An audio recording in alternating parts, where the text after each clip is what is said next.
Welcome, everybody. Thank you for joining us today. We are very excited about today's webinar that will provide us with the opportunity to get us all on the same page with the NDCs and NAPs, which I'm sure many of you have been hearing about through various channels. I'd like to get us started, and before doing so, I just want to say that if you have any comments, please put them in the chat box. You'll see a little square that looks like a communication box that you can put your comments in. And if you have any Q&A, specific questions for Q&A at the end of the speakers, please put those in the Q&A box, which you'll find at the bottom of your screen. If you're finding that it's hard to see the presentation, there is a button at the bottom of your screen that you can slide, allowing you to adjust the window view. So with that, I'd like to go ahead and get started. We have quite a bit of information to share with you today and some fantastic presenters that I'm really excited were able to join us. I'd like to begin by introducing Dr. Jim Barnhart, our Assistant Administrator in the Bureau for Resilience and Food Security, who will provide opening remarks at this time. Thank you so much. Thanks, Jim. Thank you, Emily, and to all, thanks for joining us. We have colleagues from across USAID and the interagency here, and the numbers were well over 100, which is terrific. We're here today to advance a priority of the Biden-Harris administration and the global community, which is supporting partner countries to move their climate goals forward. Now, this work could not be more urgent. Climate crisis is impacting every country and every sector that we work in, and the statistics are devastating. You know, if the world's average temperature increases by 1.5 degrees, it's projected there will be 530 to 550 million more undernourished people by 2030. And by 2050, over 60% of the world won't have sufficient water for at least 1 month per year. 60% of the world's population won't have sufficient water for 1 month each year. It's amazing. And in addition, 1.2 billion people could be displaced by the climate crisis. Between 2030 and 2050, climate change could cause 250,000 more deaths per year from malaria, diarrhea, heat stress, and malnutrition. And as is so often the case, poor and marginalized communities and women are hit first and worst. So today's webinar isn't just for people with climate change in their title or job description. Today's webinar is a 101 how we can help countries implement strong national adaptation plans, or NAPs, and nationally determined contributions, or NDCs. Support for these plans ensures we're ensuring that climate is integrated into everything from food security to governance and health. In other words, USAID's whole portfolio of development and humanitarian work. NDCs are also essential for meeting mitigation targets, including work in the energy sector and via natural climate solutions. We'll have another webinar that does a deep dive on energy and natural climate solutions, as well as other topics that help advance our climate ambition. But there's real urgency for us to start engaging with these critical processes now. For example, to meet the urgency of the climate crisis, USAID, often in collaboration with State Department and other key agencies, has made significant commitments to help partner countries address the climate crisis. This includes helping countries mitigate greenhouse gas emissions and supporting vulnerable countries to adapt to the climate crisis.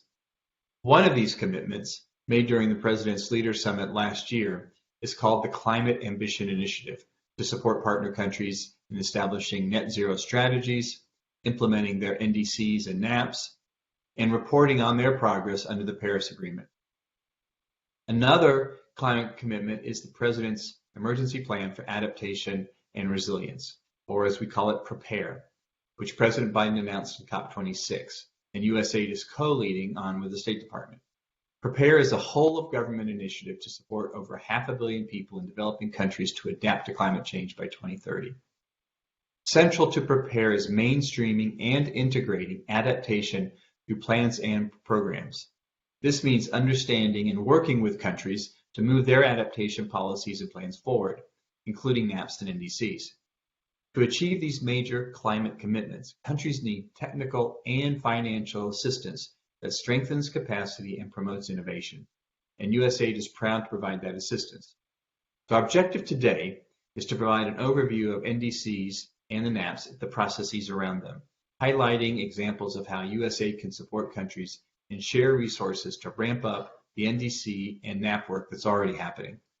There will be future opportunities for us to dig more into different sectors, like mitigation potential of programs and engagement with these processes.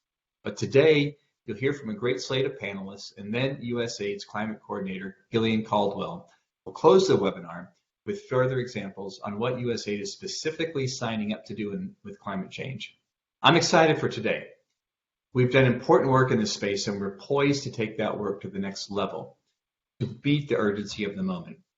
As the administrator notes, we are a climate agency, and everyone with a USAID email has to work on the climate as it impacts all of our work.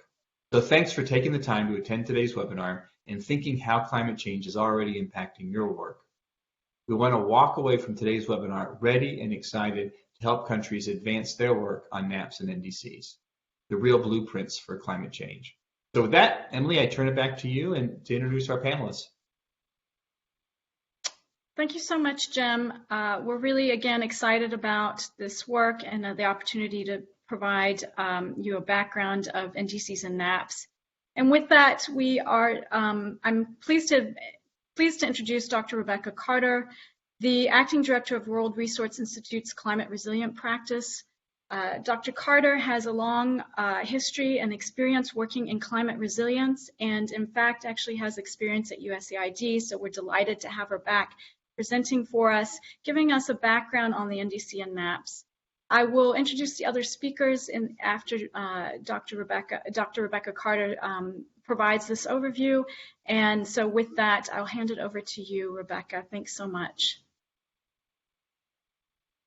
Great. Thanks so much, Emily, for that kind introduction. And, you know, I think if I could see all of you, I would indeed see many familiar faces. I was an Environment Foreign Service Officer from 2009 to 2016 before coming to WRI. I was posted in Indonesia, Uganda, and the Philippines, and those were some of the most exciting and gratifying years of my career so far. So I'm really happy to be here with you all today. So I'd like to start off by saying just a few words about WRI, if I might. Next slide. For those of you who may not be familiar with us, we are a global nonprofit organization, kind of a think and do tank that works to drive systemic change that will improve lives, drive economic growth, reduce inequality, and ensure that the natural world can thrive. We focus on 7 main programmatic areas. They are food, forests, water, cities, climate, energy, and the ocean. And we have 4 cross-cutting centers, one for equitable development, as well as business, economics, and finance. We have a staff of about 1,500 people in offices around the world. Next slide, please. So to move on to an overview of what I'd like to cover today, I will give sort of a summary of what we see as the state of nationally determined contributions, drawing from an analysis that my team has recently completed on NDCs, and also spend a few minutes talking about sort of where we see things on NDCs for mitigation. I'll talk about the connections between NDCs, NAPs, planning, financing, and implementation. Say a little bit more about what we think is needed for implementation. And then at the end of my presentation, there are some additional slides with more information. I won't have time to cover them, but perhaps they're a useful resource. So that is indeed a lot to cover in 15 minutes. Let's go ahead and get started. Next slide, please. So to start off with what we might think about is NDCs 101. NDC does indeed stand for nationally determined contributions. These are the voluntary commitments that countries made to reduce their emissions and adapt to climate change as part of the Paris Agreement in 2015. The NDCs generally reflect countries' high-level political commitments and finance needs. They signal where countries stand on adaptation and mitigation and where they intend to go. In contrast, NAPs, National Adaptation Plans, which I will talk about in more detail later, tend to have significantly more specific actions than NDCs, and they provide greater detail on a country's adaptation planning process, coordination, and priorities. Next slide, please. So one important thing to know about NDCs is that they are meant to be updated every 5 years. The initial ones were submitted as part of the Paris Agreement or soon thereafter. The NDCs were intended to go through their first round of updates in 2020. It was delayed about a year by the pandemic, but most countries have submitted them now. Countries are already thinking about what their 2025 updates will look like, and this process will go on and on until 2050, until 2030, for the foreseeable future. Next slide, please.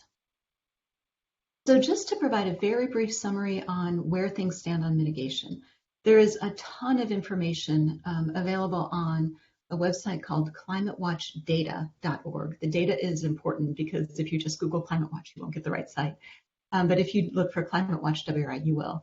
So there's a lot of information on this site about individual countries, what they're doing for mitigation. You can kind of compare changes over time, look more deeply at where they're looking to make emissions cut.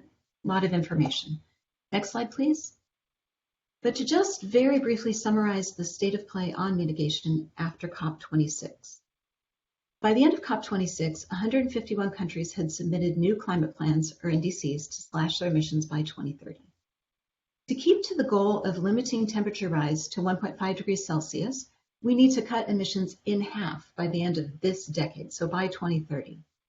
In contrast, the United Nations calculates that these plans, as they stand, put the world on track for 2.5 degrees of warming by the end of the century.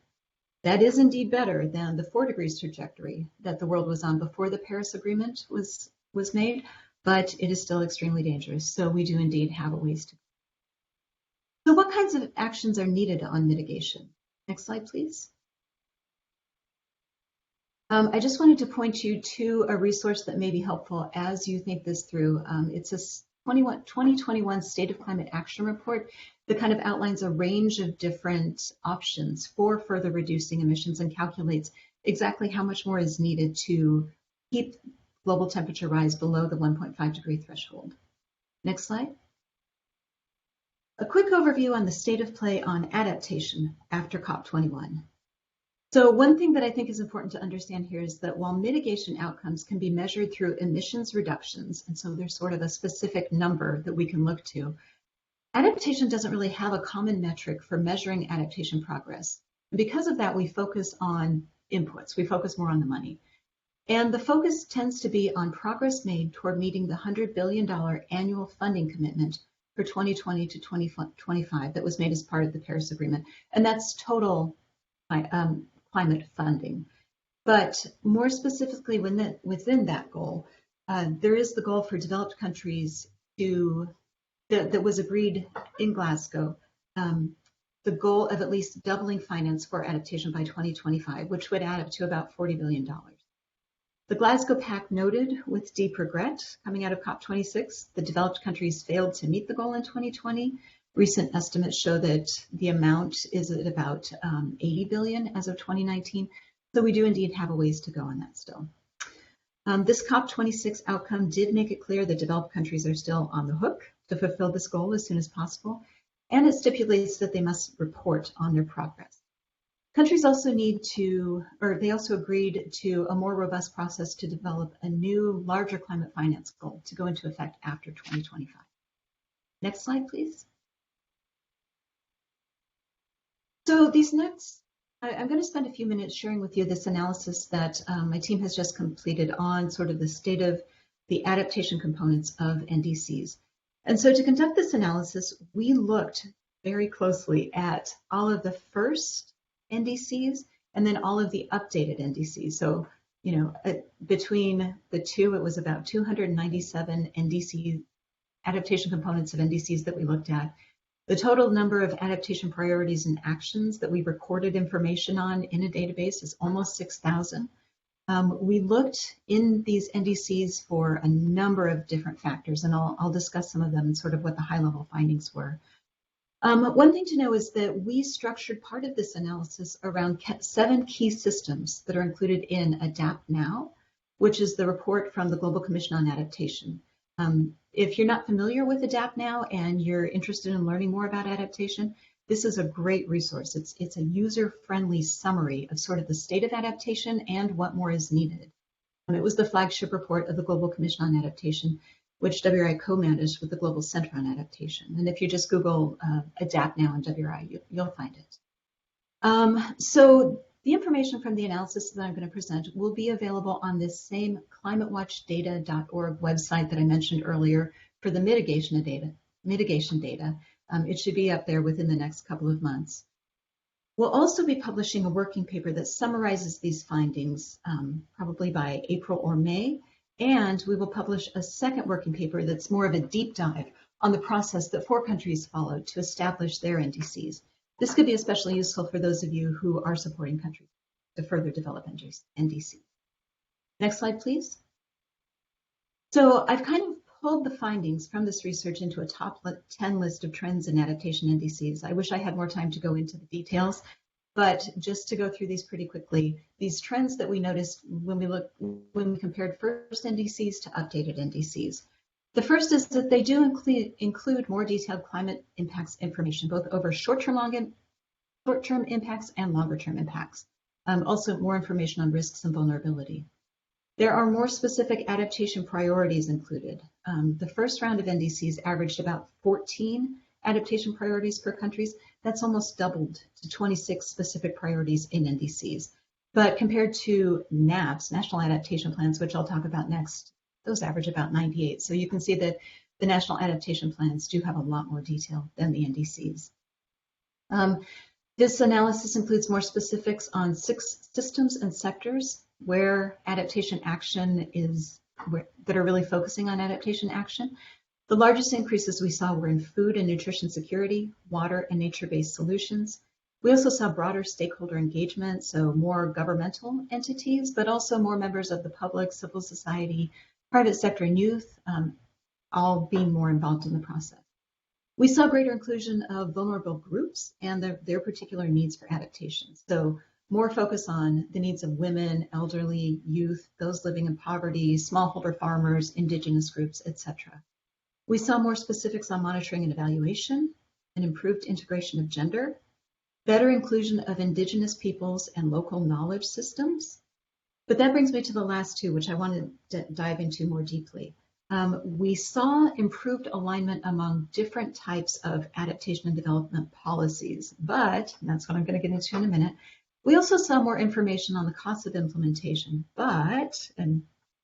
we want to focus on these for a minute because these are really critical factors when we think about what more needs to shift from just creating the NAPs and NDCs to actually implementing them and bridging the implementation gap. And just as a small bonus, this analysis also looked into changes in losses and damages. I won't go into that, but just top line is that the progress was a bit uneven. Next slide, please. So to dive more deeply into this 9th trend that I mentioned, improved alignment among policies. What we see is that updated NDCs do show improved alignment with other types of national and international policy processes. So the adaptation components of the NDCs do appear to have been strongly influenced by ongoing or completed processes that countries are also undergoing to develop their national adaptation plans. There are more references to subnational, sectoral, national, and international policy processes in the updated NDCs. So alignment with everything else that needs to happen in adaptation and all the other ways that we talk about it is happening, but we're not quite where we need to be yet. And I'll come back to that in just a few minutes. Next slide, please. This 10th trend, more information on the cost of implementation. The articulation of the cost of adaptation is growing, but it's still limited. Countries are including more details on this topic in their NDCs, but we're not seeing a whole lot of countries reporting on the cost of specific adaptation priorities. We also noticed an increase in reported unconditional costs, but there is some reason to think that these cumulative numbers may sort of disguise methodological issues that many countries are facing. While some countries are clearly including more details, the depth and quality of this information across all of the NDCs is not consistent yet. Next slide, please. So moving on from NDCs to NAPs, to National Adaptation Plans. These were established under the Cancun Adaptation Framework in 2010. And these are sort of the vehicle or the mechanism by which parties formulate and implement their national adaptation plans to identify medium and long-term adaptation needs, develop and implement strategies and programs accordingly. They are meant to be continuous, progressive, and iterative processes that follow a country-driven, gender-sensitive, participatory, and fully transparent approach. And so what's important to know about this is that this isn't a process by which countries create a plan, submit it to the UNFCCC, and they're done. It's meant to be an ongoing process. What we look at as the plans are an important part of it, but they are not the only part of it. The Green Climate Fund supports countries with up to $3 million for developing their NAP process.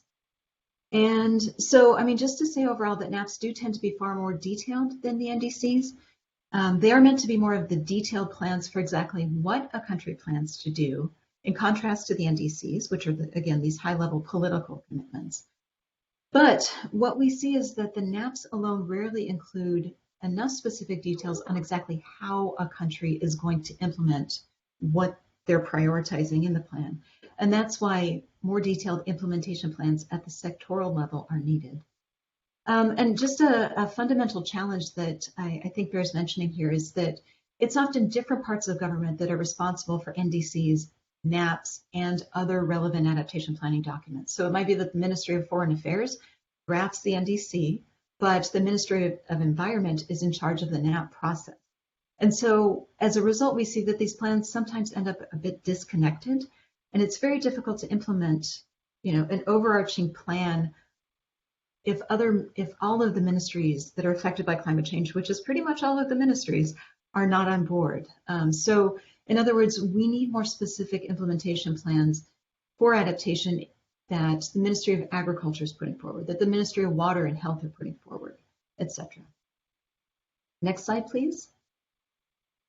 So to borrow some information from the UNFCCC's NAP website, you can see on this map, the countries with darker shades already have submitted a NAP document, whereas the lighter colored countries are in the process. So, and those without shading are developing countries that have no information or that have shared no information on sort of where they are with the process. So based on this information, it is clear that about 24 countries have formally completed and submitted their NAP documents to the UNFCCC, and many others are underway. Next slide, please. So I think it's fair to say when we look at both the NAPs and the NDCs that there is a shift from planning to implementation. Just to surface a few more pieces of evidence or key points from the UNFCCC and combine them with some of our observations. 10 proposals have been proposed by the Green Climate Fund to implement priority adaptation projects and programs. So implementation is starting, funding is starting to flow for it, but that is only 10 out of about 24 completed national adaptation plans at this point. UNFCCC notes that NAP and NDC processes can be mutually reinforcing. They often seem to be, but maybe not always. Countries are increasingly strengthening their efforts to link their NAPs and their NDCs, but it's not clear how many of the NAPs have a financing plan or at least costed. And again, that is crucial to actually moving forward with implementing the plan. More countries are including implementation targets, indicators, and timeframes for their adaptation actions in their second NDCs, also critical for implementation. And again, there is a general increase in reported costs for specific adaptation priorities, but there's not yet enough clarity on methodological issues at the country level. Next slide, please. Beginning to wrap up. So are we there yet? This presentation has sort of focused on the good news that we can draw from the findings of our analysis and the UNFCCC's data. NDCs have indeed become more specific, detailed, inclusive, and better aligned with other policies. More NAPs are being completed or are in progress, and countries are receiving more support to implement them. And there is an overall increase in funding for adaptation, although not yet enough. However, next slide, please. Just to close out by mentioning what more is needed. So again, finance, implementation, planning, and policy coherence issues remain to be fully resolved. There is still significant policy incoherence between what is being said in the NAPs and national development plans and sectoral development plans, which is where the budgets are allocated. So they are obviously crucial. And I will say that it's one thing to to say what we should be doing in a plan, but it's quite another thing to get everyone who would actually need to change the way they work to do something different. In this case, budgeting for different actions and releasing budget for adaptation that they may not have done before. And while we may have many more targets and timeframes, we don't yet have the implementation arrangements or the financing to fully move from planning to implementation at the scale and speed the climate crisis requires. We need better alignment still between NAPs and NDCs so that these externally facing political commitments in the NDCs can actually be implemented through internally facing NAPs. And my final slide on what more is needed, just to reiterate that the gap between planning and implementation for adaptation is real and significant. And I'd like to mention that locally led adaptation is an approach that can help to both ensure that planning processes and the activities being implemented based on those plans are appropriate to local context, that they're effective, that they bring in equity, that they involve the right people with the right types of solutions. They're an important part of supplying the how that we don't necessarily see spelled out in NAPs or NDCs. They have the potential to help deliver a larger share of adaptation funds to communities, to improve the monitoring of how those funds are spent and what their impact is, for us to improve learning about what works best in different contexts, and to share this learning to speed the scaling of successful strategies. Putting my USAID Foreign Service Officer hat back on for a minute, I know that monitoring many, many small projects is difficult. But I do think that there's great scope and potential to establish systems that will make this easier and make it more possible. It will obviously require a lot greater coordination with governments at all levels, from national to local. I'm going to wrap up there in the interest of time. There are additional details on sort of trends from our analysis and additional sources of information that I had shared with the organizer, but in the interest of time, I won't go through those. Thank you. Thank you so much, Rebecca. That was a fantastic overview, and we really appreciate the points that you made, particularly in the alignment of adaptation and mitigation, the efforts countries are making to bring those two together, given that they are, one, and that given that they are both important to countries in response to climate change. If you have any questions for Rebecca, please put them in the Q&A. We will have a Q&A session at the end. And again, as noted, we have limited time, so we're providing an overview, but please feel free to reach out for more detail to our speakers and to ourselves, part of this effort, so that we can provide you with the information that you're seeking. So our next speakers, very excited to have them with us as well. We are going to dive into some regional context. Given, again, the time that we had, we're only looking at Asia and Africa. However, noting that we are working across the globe in this effort to support NDCs and NAPs. And also noting that we have support from across the agency, from our various mechanisms, and from our different funding streams. So again, please remember that we will be looking at other components of NDCs, NAPs, and other climate work through our next series of webinars, and also that there is the opportunity to ask more questions at the end and post the webinar.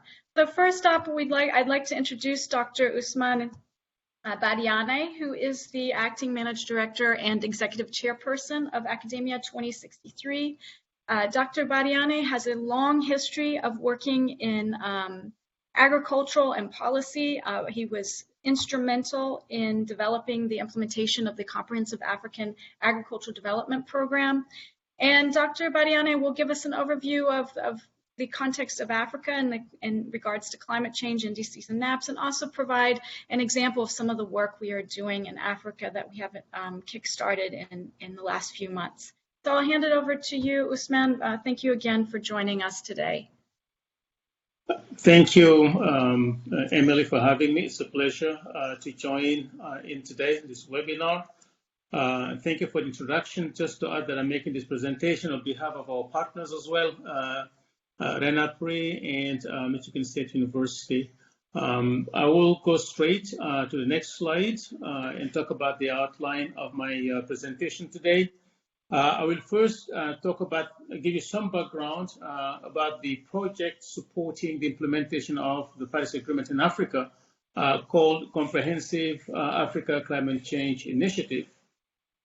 We going to look at what's happening in terms of climate change, mitigation, and adaptation efforts in Africa, and connect that directly to how CACCI, the abbreviation of our projects standing for Comprehensive Africa Climate Change Initiative, what CACCI is trying to do about the stand of things, current efforts in Africa, where there's progress, where there are constraints, and how we could help unlock those constraints. So those are going to be guiding our goals and objectives. Then in order to arrive to those, I'll be going briefly over what our key activities are and what they will deliver to show the relevance to the issues that African countries are dealing as far as trying to move the needle to advance the agenda around mitigation and adaptation. I will briefly describe our approach and methodology, because we want this to be locally relevant, to be embedded in what's happening at the continental and regional level around the climate agenda, and share with you what we think is our recipe for success and why we think we can do this and do it right. So next slide, please. Here is a map, I think, that really sums up why there's urgency to act in Africa, but perhaps also why there is quite a bit of awareness and willingness to act across the continent, as you will see. Africa is facing significant exposure while not really being ready to tackle mitigation issues and to develop an effective adaptation agenda. That leads to a combination of high vulnerability and thus the urgency to act. And that's where we are actually positioning CACCI itself to be part of the action agenda as we work. So next slide, please. As you can see here, there's quite a broad awareness of the threat of climate change, but also a willingness to respond across African countries just by looking at the share of countries that have a NAP, National Adaptation Plan, whether standing alone or in the NDCs. So the color in blue are the countries with an NDC that has an adaptation plan, and in green, countries that have no NDC and no NAP. We can see from the numbers, 52 out of 54 countries, depending on the count, 55, have submitted NDCs in which they have NAPs or NAPs standing alone. So this is a high number of countries and reflective of the awareness and the willingness to act in this case here. Next slide, please.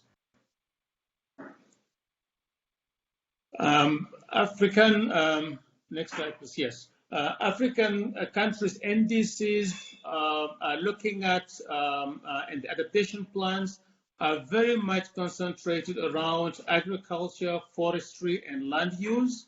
As you can see here from the number of African countries that are highlighting some of these sectors as their primary priority sectors in adaptation. Sorry, I think there's a noise in the background. 1 second. So there is concentration around sectors in agriculture, forestry, and land use in the adaptation plan. The same thing can be said in the next slide on the NDCs as well. Half of African countries, if you move to the next slide, half of African countries putting agriculture, food, water, biodiversity, ecosystem, coastal protection, forestry thick in the country. These are the AFULI, the NDCs. Sorry, so AFULI is top of the agenda in 50 African countries in the NDCs. So the awareness to act is there, the willingness to act is there. And that is summed up in the next slide, where we have the map, and I think Rebecca just showed it. If you go to the next slide, African countries either have the NAPs or are in the process. Only 2 countries are outside of that process. So they're ready to act, they're ready to engage, but we do have some constraint, and that's what I would like to address. And my next slide is just going to be commenting on that. So next, please. And here we see the areas where we think we need to make some progress in order to move the implementation agenda forward. Capacities to coordinate and execute these often ambitious and sometimes not really well documented program agendas. Sometimes they were at a very high level of declaration, more ambitious than implementable, and unpacking that, making it into pieces that are well documented with the data, with the evidence, so that you can measure what you do, you can track, but also you can design and target what you do. Rebecca just talked about the issue of coherence and consistency between and amongst mitigation and adaptation plans. What you want to do in one hand is pretty much related to what you want to do on the other hand, or has an implication for that. A good example is if you've been growing agriculture by encroaching upon forests and expanding production based on area increase less than productivity increases. If you want to slow down the rate of deforestation, then something else has to give on the agricultural productivity side. So what will that be? Is it part of adaptation or not? So this kind of consistency, which are more thematic, and we're not even talking about coordination across ministries, those need to be understood well. But also, what will be the impact of these different measures when they come together? Are they all going to lead in the same direction? Will they be contradicting each other? Will they be neutralizing each other? Will they be giving you what you expect to get? So you need to have that kind of information so that you can not only design and implement, but know that you're in the right trajectory as you move ahead.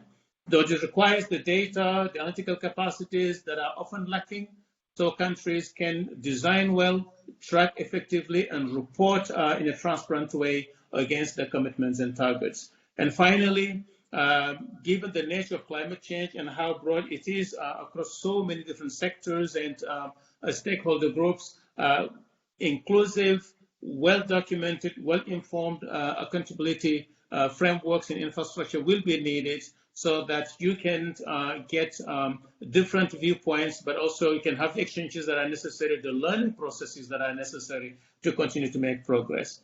So let's now go to the next slide. Against the background that I just presented and the implementation gaps that we've seen, CACCI, the Comprehensive Africa Climate Change Initiative, has specific goals and objectives. Of course, overarching is to facilitate successful implementation of country NDCs and NAPs.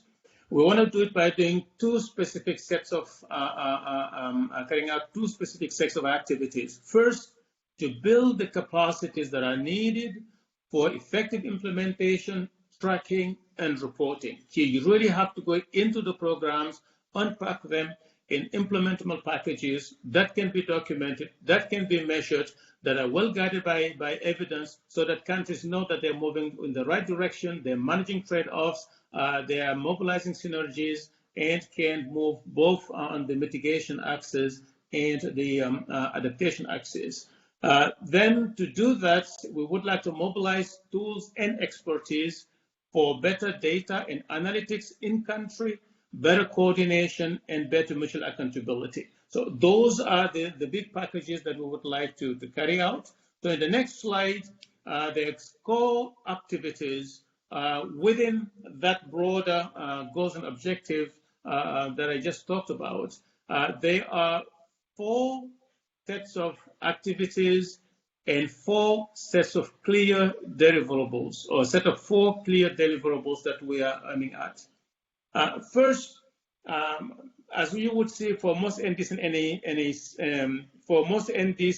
and NAPs, you have the ambitions from countries. You have the broad outlines of programs and interventions, but they are not specific enough in some cases or they are not really well measured and correct indicators, or you have a partial set of indicators, but not coherent and comprehensive. So what we will do is to go back and look at the entire package of NDCs and NAPs, clarify specific metrics that are adapted to define indicators, and arrive at a coherent results framework for the package and for the country. So you're very clear about what you're talking about and where you want to go. Then we use that results framework to go to the next deliverable, a photography of where you are as a country, vis-a-vis your mitigation engagement and your adaptation engagement. So we define baselines, we take stock, and have basically a status assessment to report. So you know where you are in order to be able to know what the trajectory that is left to be traveled by the country. Then we move to the third package, where we do ex-ante assessment of the trade-offs, the impacts, and the milestones, so that countries have a clear map and a clear roadmap and a set of actions and options for them to decide what they want to do. You look at just an adaptation plan, from social protections all the way to investment in irrigation or new technologies and infrastructure. All those need to be brought together so that they understand what will be the impact of each and every one of them. And you're not even talking about how mitigation commitments and adaptation plans come together. So this impact pathway is going to help countries figure out which options are best for them. And finally, we put together a tracking and reporting platform for review, dialogue, and learning. So next slide, quickly to the methodologies that we're going to be using.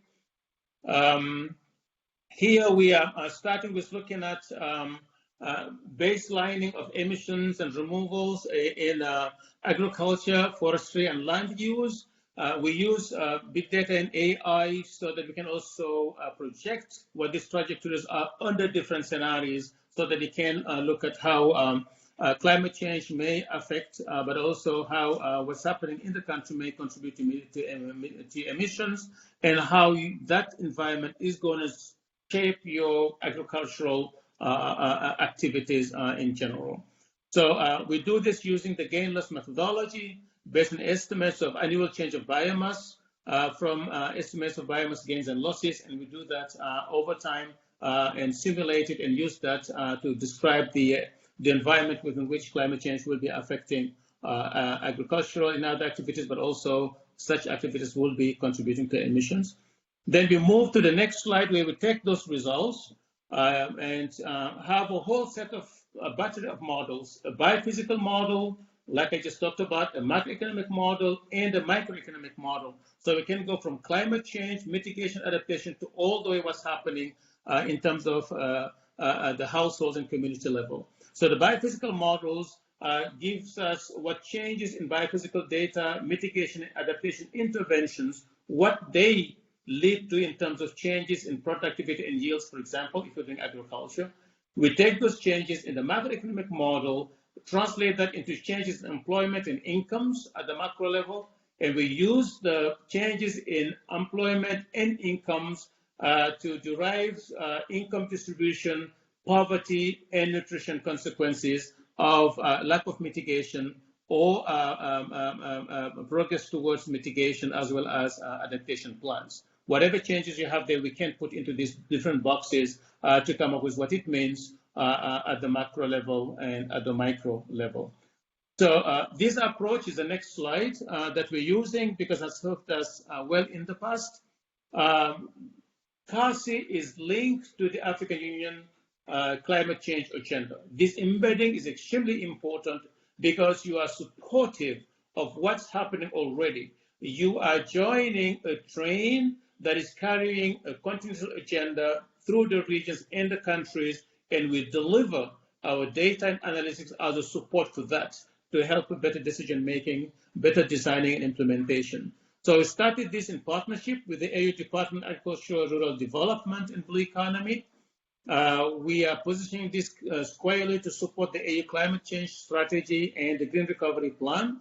It was launched at COP26 in partnership with the AU Commission, and we are providing direct capacity support to Derby under this project so we can have their input, their guidance and coordination, but also that they have a receptacle for what's coming out of this work at the continental level. Of course, coordinating with regional economic communities so that we can connect not just with the continental regional agenda, but also have the best way to coordinate across countries within those different regions. So next slide, please.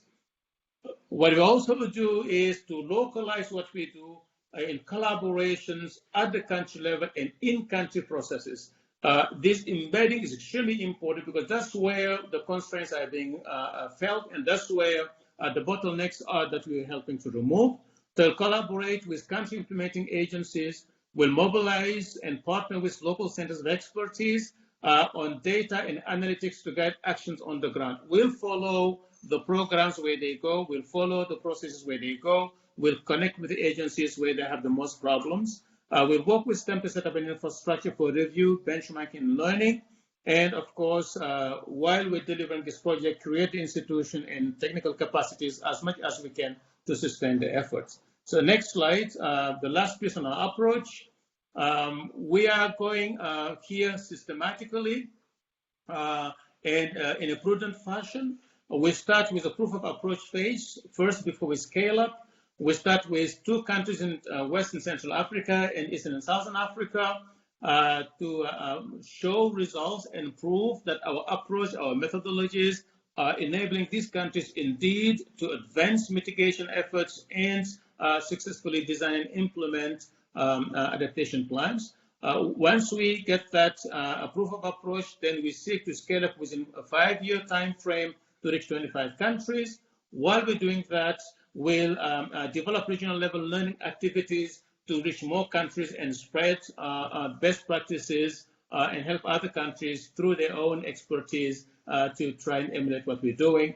And at the continental level, to set up a review and tracking platform that focuses on what African countries do. Often, global organizations track what they do for African countries. We want a platform that looks at what every African country is doing and have a mirror in front of themselves to look at what others are doing and to learn from them. So why do we think this will succeed? Let's go to what we have in terms of experience in doing this kind of work. Next slide. As Emily was saying at the beginning, we have supported the African Union and the regional economic communities in implementing the CADEP agenda, working closely with the AU leadership based on the declaration and unpacking what is in the declaration, what it means for countries and what they need to know and to do to advance the declaration. We'll do the same thing here based on the climate change initiative, the Paris agreements, and the Green Recovery Plan. Then we set up the infrastructure, the networks, and the capacities for evidence-based planning. Here, in the case of CADEP, we've built a whole new toolkit that countries were using with what the metrics are, the analytical questions, the tools for program designs, appraisal, and tracking. We'll be doing the same thing here. We also work to set up a continental accountability platform. We all have heard about the biennial review, which we support with an IT digital infrastructure, training of experts, definition of metrics and data. We're going to be doing exactly the same thing here. So luckily we have gone through that and we think we should be able to do that. So next slide, just the final overview of the project here. The Comprehensive Africa Agriculture Climate Change Initiative, CACCI, will do several things, as I just said, helping clarify ambitions and setting policy agendas, strengthening human and institutional capacity, strengthening implementation processes, and tracking progress reporting and monitoring. We'll do that through a proof of approach. We'll scale up to more countries and try to reach 25 countries over time. So we will achieve this through transformational policies, strengthened human capacity, improved institutional infrastructure that all drive progress towards a net zero carbon Africa, up to 500 million citizens, more food security and resilience over the next decades to come. So the last slide, just to Academia 2063 and RENAPRI, which are leading this work in Africa in partnership with Michigan State University.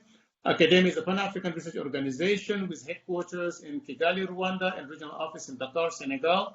And RENAPRI is a network of leading agricultural policy research institutes located in East, West, Central, and Southern Africa. Thank you very much for your time. Thank you so much, Usman. That was a fantastic overview of the context of Africa and also providing an example of the work that we're initiating, one example of the work we're initiating in Africa. I also wanted to highlight, thank you for the last slide, that we are taking seriously the approach of country-led and localized approach to this work, as highlighted by the administrator as a key priority. I'd like to move us on to Asia, and we're very delighted to have Suresh Babu from IFPRI, International Food Policy Research Institute, who is the head of capacity building. Suresh has been instrumental in some of our work in Asia regarding capacity development for policy in our research program that we have been in partner with IFPRI for many years now. And he will provide us with an overview of the context of Asia and opportunities for working in Asia for USAID in particular. So thank you, Suresh. Handing it over to you. Thank you, Emily. Thank you for organizing this event, and also thanks for guiding us on the presentation over last week. It's been very useful for us. First of all, let me mention that this work we are doing is a partnership and also a work under Innovation Lab for the Feed the Future Innovation Lab for Food Security Policy Research, Capacity and Influence, PRCI. I'll be referring to that as we go along. But also the partners in PRCI is Michigan State University leading with International Food Policy Research Institute, where I come from, IFPRI, and also RESACS Asia, a platform where in the last 15 years, we have been able to bring together the policymakers, policy advisors, the private sector, the NGOs, to think about the policy processes, policy issues, policy priorities in the region. And it is again funded by USAID, but facilitated by IFPRI. So we have come together to kind of present to you what is possible, what needs to be done. Next slide, please. In the context of evidence-driven partnership that we can build in the region.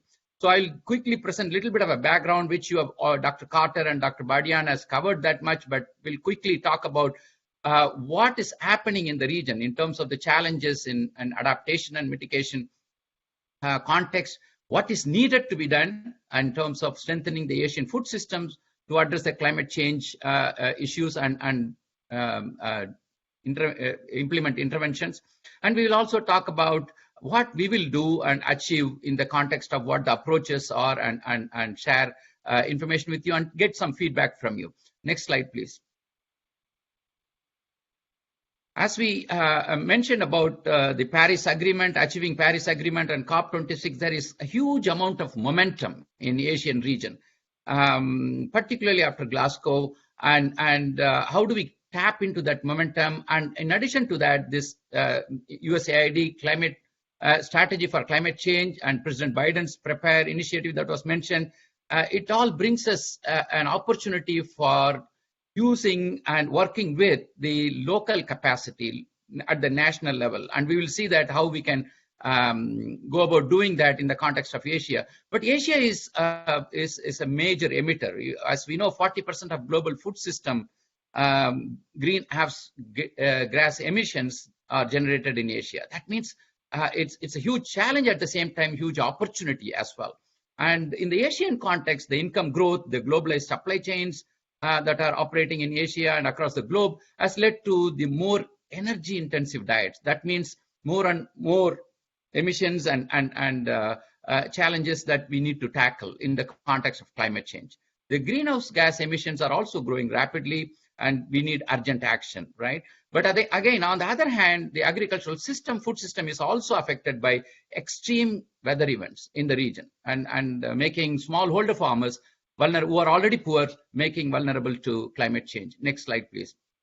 So in that context, what can we do in Asia? Asian countries have already committed to climate change mitigation and adaptation. For example, 49 countries in the Asia Pacific region have intended NDCs. 46 countries have full NDCs. About 30 countries in the region have updated their NDCs recently. Dr. Carter talked about that updating NDCs every 5 years. And 34 countries have pledged carbon neutrality by 2050 and are in the process of doing that. So there is a lot of commitment to address this challenge, but at the same time, there are also bottlenecks. What are these? Next slide, please. We talked about going from the global commitment to the national NAPs, and then how do you translate that into action and strategies and investment priorities within the sectors? Dr. Cochter already described that process, right? So in that context of going from the global commitment to the national plans to strategies and investment and making things happen, things have to happen at the community level, at the farm level, so to speak, right? At the micro level, going from macro to micro. But what is the challenge there? The challenge is to build the local and national systems for leadership at various levels in order to translate these local global commitments into NAPs and then into investment plans at the sectoral levels. So that requires basically three things that it's kind of top priorities you saw in Dr. Carter's presentation.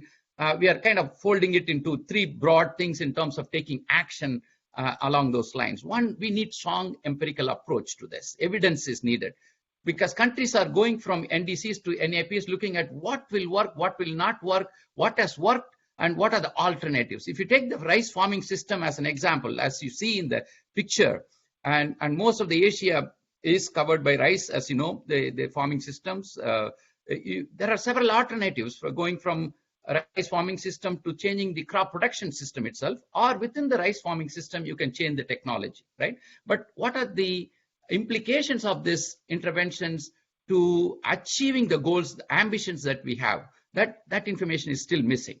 So that requires bringing stakeholders together,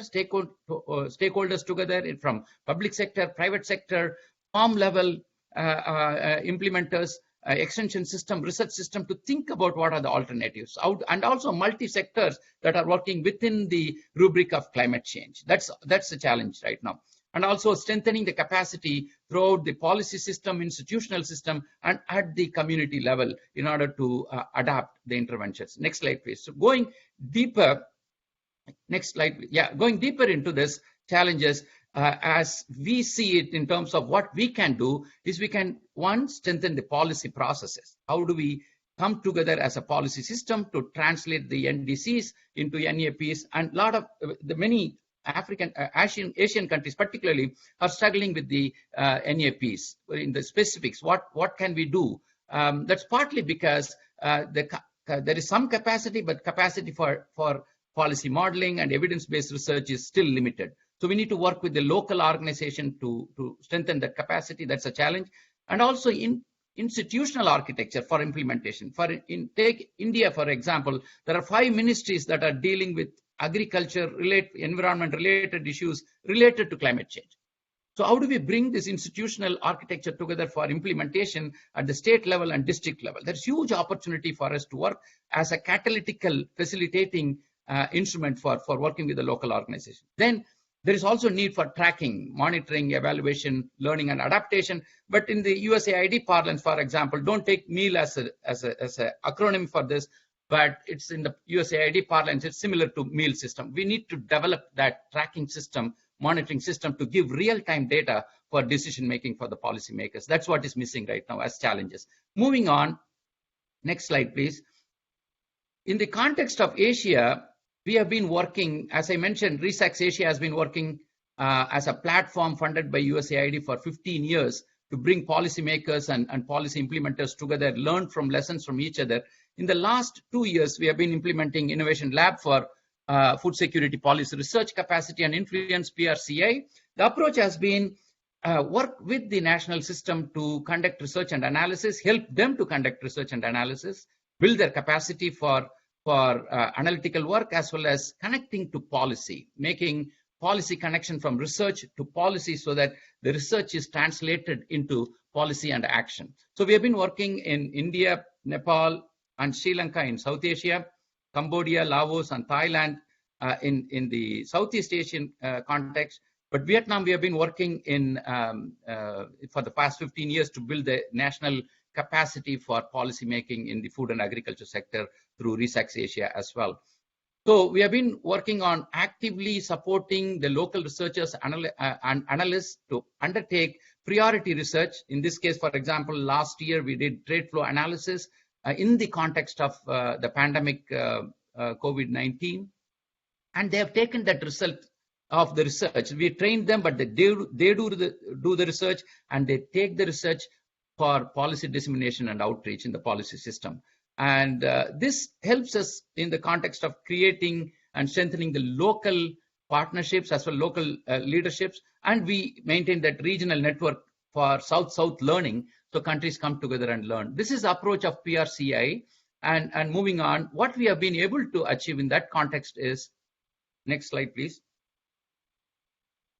In that context, we have been able to build local capacity and generate evidence, for example, for priority policy questions, build strong linkages, not only at the national level, but also at the global level, as well as at the regional level. For example, we have been able to work with ASEAN regional institutions like ASEAN, BIMSTEC, and Mekong Institute, connecting with the agricultural sector there, climate change sector there, to show our network, what we have done in the national systems, so that they can engage at the regional level as well. The policy system engagement based on evidence has been very successful, and we'll continue to build on that in this context of climate change as well.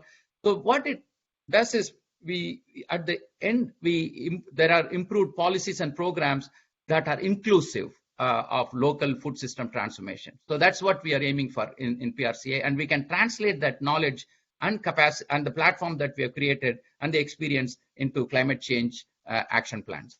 Next slide, please. So what is needed in terms of climate change, moving along the climate change sphere of influence there? Strategic objectives for achieving NDCs and NAPs in Asia, we can actually work along the lines of what we have done in terms of building policy modeling and policy modeling capacity for alternative adaptation and mitigation interventions, and which can support evidence-based development of monitoring of agricultural strategies in the context of implementing NAPs, for example. That is seriously missing right now. That's one area we can address. Then bring the multi-stakeholders together in the policy system to take the results, discuss that, and go towards implementation, thinking about what are the investments are needed at the sectoral level and how we can mobilize that investments both from the private sector and the public sector. At the end, that we need to strengthen these institutional, regulatory, and tracking mechanisms that we talked about in order to get the real data that can be used for refining the process and keep track of what is being implemented and report that as well. These three sets of capacities are needed, but we'll be working on that. Next slide, please.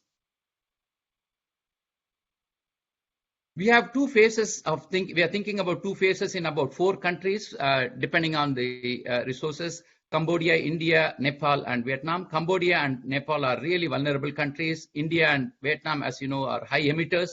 So in the first year, we are thinking about developing a policy map of what is happening in NDCs and how it is translated into NAPs, and how the strategies are developed at the sectoral level. That's basically a stock-taking exercise, and that can give us actually what is happening in the NAPs, what are the priorities that the NAPs have identified, and what information gap and evidence is missing in terms of supporting the implementation of NAPs. That we intend to do some quick field research and analysis to support that, and finally review the availability and adoption of interventions in terms of capacity at the national level. That's the first year preliminary activities, but that can, in the second year, next slide please, in the second year move towards really detailed analysis of policy modeling of various adaptation and mitigation alternatives, and strengthen the local institutional architecture for implementation. And in the next 2 to 3 years, we can also think about what are the other countries, once we have the proof of concept, what are the other countries that we can move on to implement in the region. Next slide, please. Quickly, the intended outcomes of this, what we can achieve is this local capacity, country-led, country-driven capacity for policy modeling and analysis, and that can lead into policy processes that are again locally owned and locally driven, and strong evidence and data that is generated at the end of it for adaptation monitoring, mitigation monitoring, as well as feeding back into the reporting system. So this is what we intend to achieve. In next slide, please. Quickly, summary of what we can do in one country. To, for example, take Nepal as an example. Nepal is a very highly vulnerable country, as you all know, and it is very highly committed, actually. It has both NDCs and NAPs, but it is not really connected to the agricultural or mainstreamed or integrated into the agricultural or national planning system strategies. Nepal could give clear examples and lessons, but what we are doing in Nepal is working in the last 2 years in PRCI to develop the priorities in food system policy research, and now they have asked for help in terms of connecting the climate change policies to mainstream in agriculture policies and in national plans. We will be working with them as we go along. But Nepal seriously lacks capacity, for example, in order to do this kind of connecting the NDCs to NAPs to sectoral policies and identify investment strategies within the sectors, as well as Nepal is going through a decentralization process, and how do you translate the national goals and ambitions at the decentralized level. So we'll be working with that. It's just an example of how we can work with the country level, but similarly, we can work with other countries. Next slide, please. So in summary, I would like to say that PRCI is well placed to organize the research community, policy system community, as well as implementation community to bring them together for identifying priorities, translating NAPs into strategies at the sectoral level, and develop that capacity for not only policy modeling, but also institutional capacity for translating that policy alternatives into action on the ground and monitor them. And what it means is that we will have, as we go along, working with the national leadership and ownership, we will have transformational policies, strengthened human capacity, and improved institutional architecture for achieving over the time net zero carbon in Asian countries. That is also resulting in food security as well as resilience to climate change. Final slide, please. Thank you. Just concluding here, as we know, Asia has high emitters of greenhouse gases. They are also committed for working towards mitigation and adaptation, but there are challenges that they have to address, and it is where the opportunity for opportunities for investment comes in. How can we facilitate? How can we be catalysts in the process of translating the commitments into action? And as I mentioned, RESAC's Asia and PRCI approach is set up to help get it done in Asia. We are happy to work with colleagues interested in the local context. We are exploring that interest in the national systems. We already established the network for the food systems approach, but we can bring that to work towards climate change in the context of food system transformation as well. Any feedback is welcome. Contact us for learning more about what we are doing in PRCI and what we intend to do in the context of climate change action in Asia. Thank you so much. Thank you so much, Suresh. We really appreciate that overview, particularly in the food security sector, and also highlighting that is a model across other sectors that we aim to utilize. We're very delighted again to have our climate coordinator bringing everything together for us and speaking to the new strategy along with other agency initiatives beyond what we've presented today. Gillian Caldwell is our Deputy Assistant Administrator in DDI for the Center for Environment, Energy, and Infrastructure, as well as I just mentioned, our lead guiding us through this effort to really make sure that climate is integrated into all of our work streams. So I'll hand it over to you, Gillian. Thank you again for being here today. Thanks so much for inviting me to join. It seems like my video isn't on, but maybe it isn't supposed to be. Can you clarify? I was able to unmute, I think. Yes, your video should be able to be on. It's in the top right-hand corner. It's a little white video next to the red phone. But it should be able to be on. Yeah, Well, apologies. I'll just get going because I know we're running a little behind, and we want to make sure we've. So You are on now. okay, great. So yeah, thanks, Emily, for the introduction. Really thrilled to be here, and was grateful to be able to hear from Dr. Badiane and Dr. Babu, and really glad to see us, investing in country efforts to address these issues, which is so critical as articulated in Administrator Power's localization agenda. So yeah, I mean, I think this is really where the rubber meets the road. I mean, it's a lot of very technical language when we talk about NDCs and NAPs, but really what it comes down to is whether or not we're going to carry on with talk or get to action. And that's where I think USAID is just so incredibly important and well poised. We have a locally based presence of over 60 years in these countries. We have strong relationships with government and civil society and the private sector. We have extensive, technical expertise, and we have financial resources and the ability to catalyze more, which is critical part of our strategy to catalyze 150 billion in climate finance.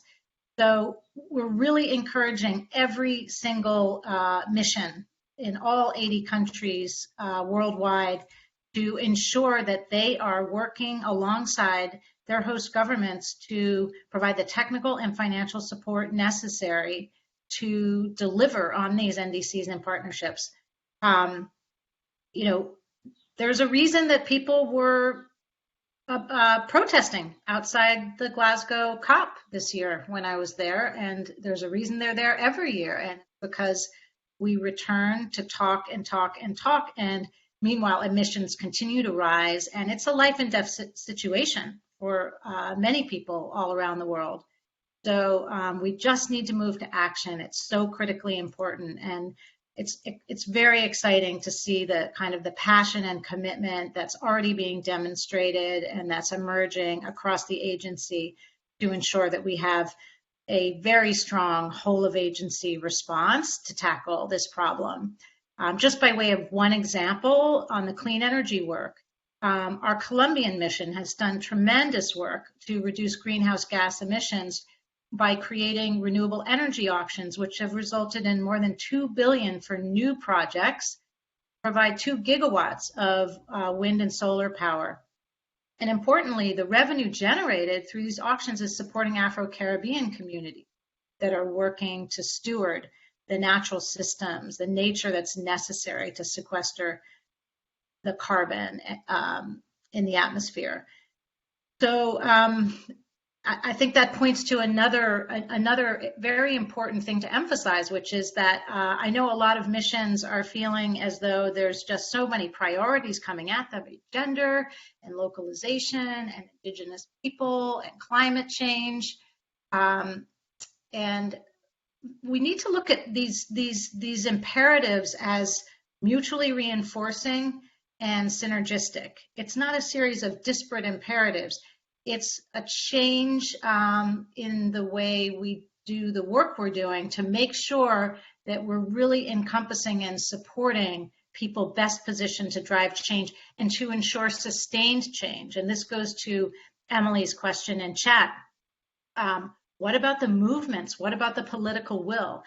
We need investments in civil society. We need to support the leadership of women and youth and indigenous people and other marginalized communities to continue to push, not just for aggressive targets, but aggressive action to meet those targets.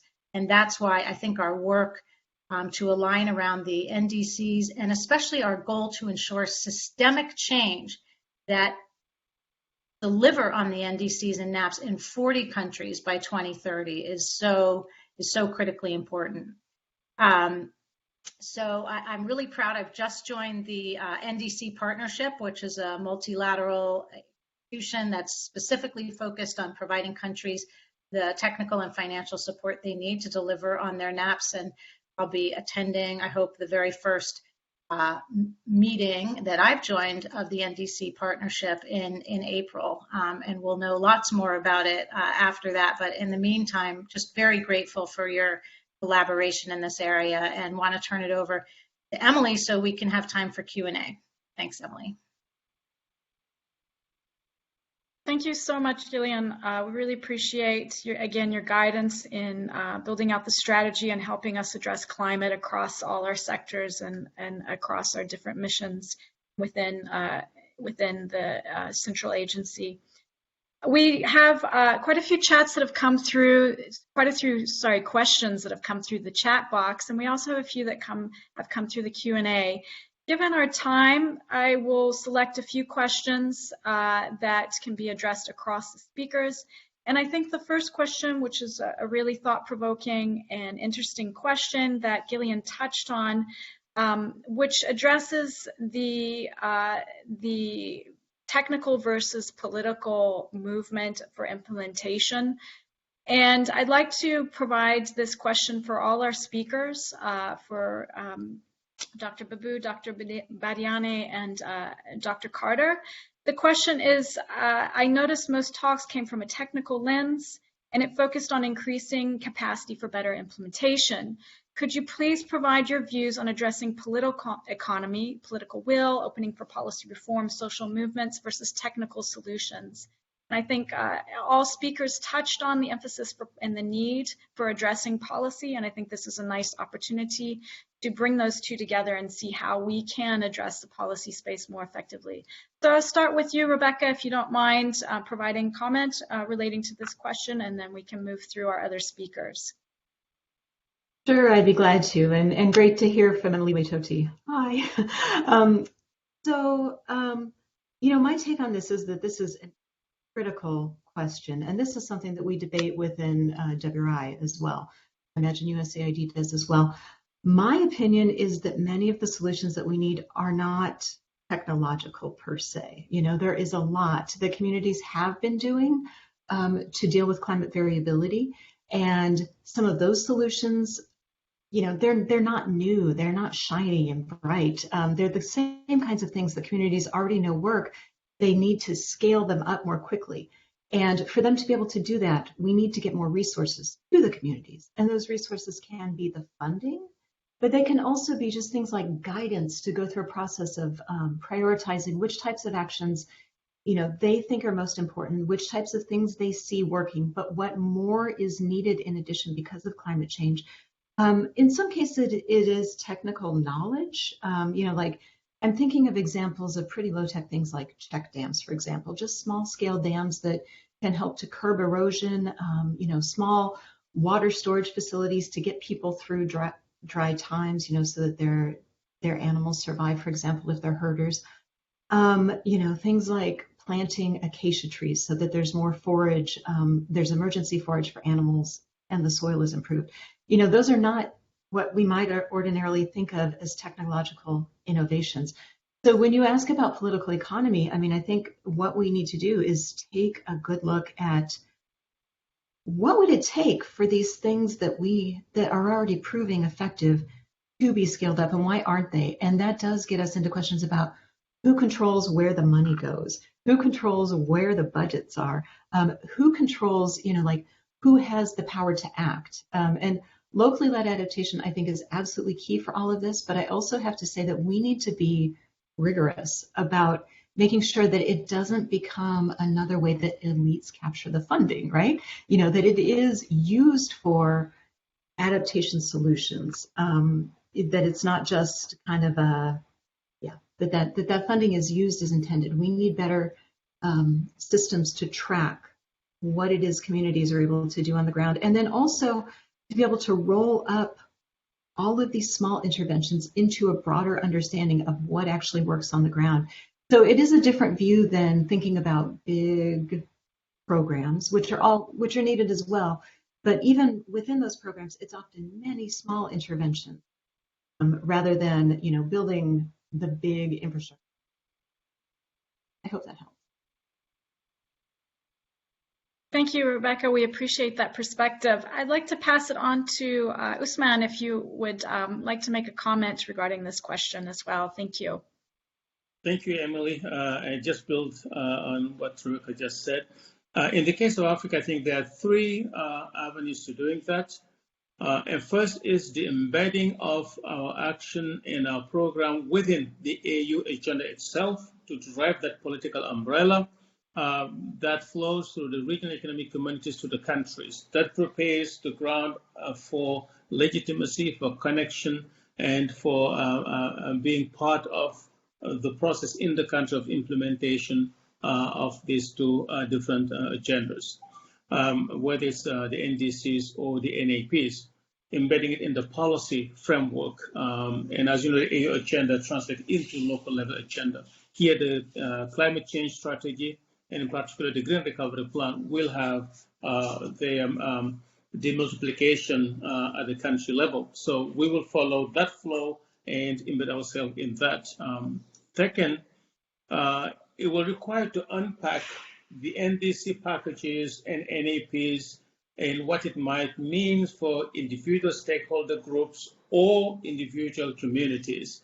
It is often that obscurity and the fears attached to it, or the beliefs regarding whatever the implication might be, that creates these blockages and these difficulties across the stakeholder group.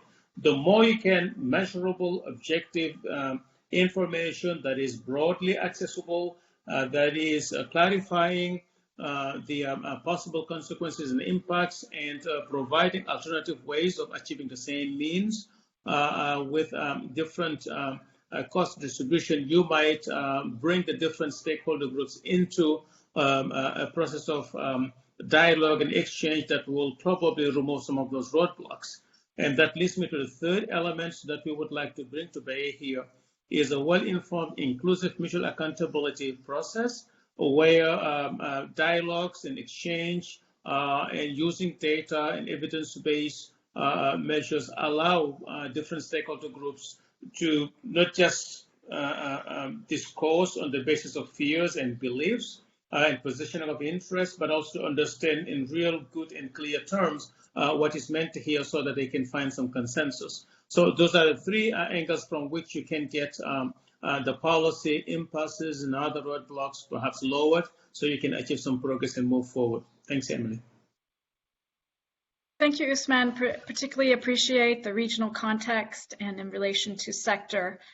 I would like to now pass it on to Suresh for our last comment relating to this question. Thank you. Thanks, Emily. In the context of Asia, I think there are three levels of political economy we need to be aware of or think about and work on. One is this in the context of democracies, for example, political parties are watching what the countries are committing at the global level. And there is a huge cry if they don't agree with that. In fact, they can make a political scene out of it, right? That happens all the time on the newspapers. But that we need to be cognizant of. We need to understand who are the actors and players, who are the political parties, how do we work with the parliamentarians, for example, climate change committee in the parliament where all the parties are there, how do we work with them? That requires building trust.